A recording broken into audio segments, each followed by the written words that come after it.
I asked my audience where they get their favorite burgers. 40% stated that their favorite was from a restaurant, and another 40% said a fast food place. Today, I'd like to change those statistics. There are three important things to consider when you go about making the perfect burger. When I learned how to cook hamburgers, I learned from the best, my dad.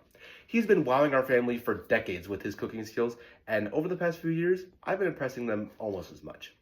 So the three most important things to consider before you go about cooking are ingredients, cooking and baking techniques, and final preparations. First, let's start with ingredients. As for the actual burger itself, you'll want 85 to 90% lean ground beef. Ideally, you get this from a butcher shop or even directly from a farmer. This makes it taste a lot better than from your local Walmart or something like that. Then, once you get it, you want to leave it in the fridge for 1 to 2 days before you start cooking. Just let it thaw out a little bit. This allows it to be nice and malleable, and so when you make your actual patties, it's not all frozen and it actually forms quite nicely.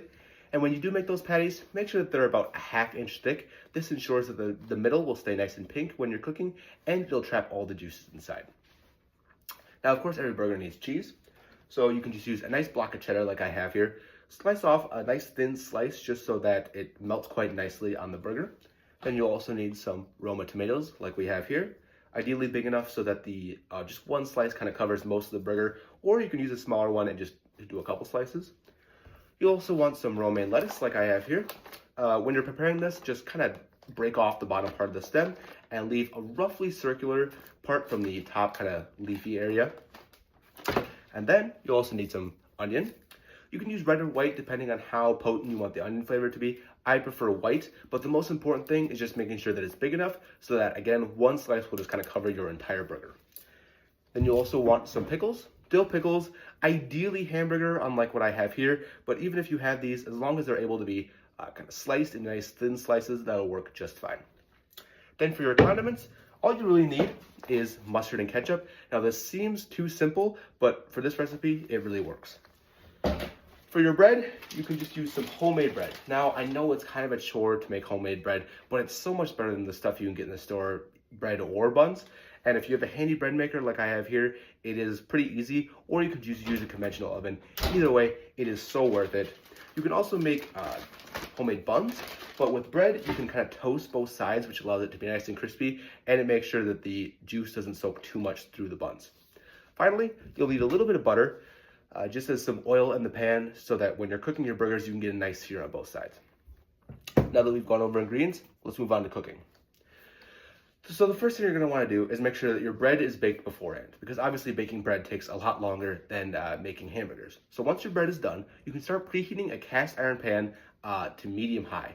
While it's heating up, form your burgers and just season them with a little bit of salt and pepper. Again, it seems really simple, but it works just fine for this recipe.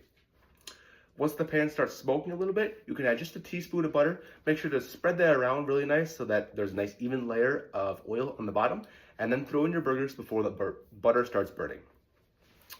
Then you can leave them alone for about 4 to 5 minutes just to get a nice sear on that bottom part, and then after those few minutes are up, flip it, add your cheese to make sure that it melts in time, and then leave it alone for another 4 to 5 minutes just to make sure that you get, again, a nice sear on the other side, and also so that you get that nice pink center that's pretty juicy.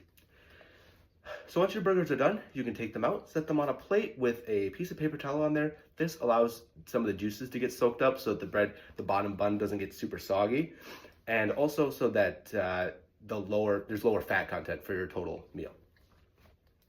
Then while the burgers are cooling, you can throw your bread in the toaster just to get it toasted to nice golden brown. Like I said earlier, you want it to be nice and crispy and allow it to kind of trap the juices in between the burger. So once the burgers and bread are done cooking, we can move on to our final preparations.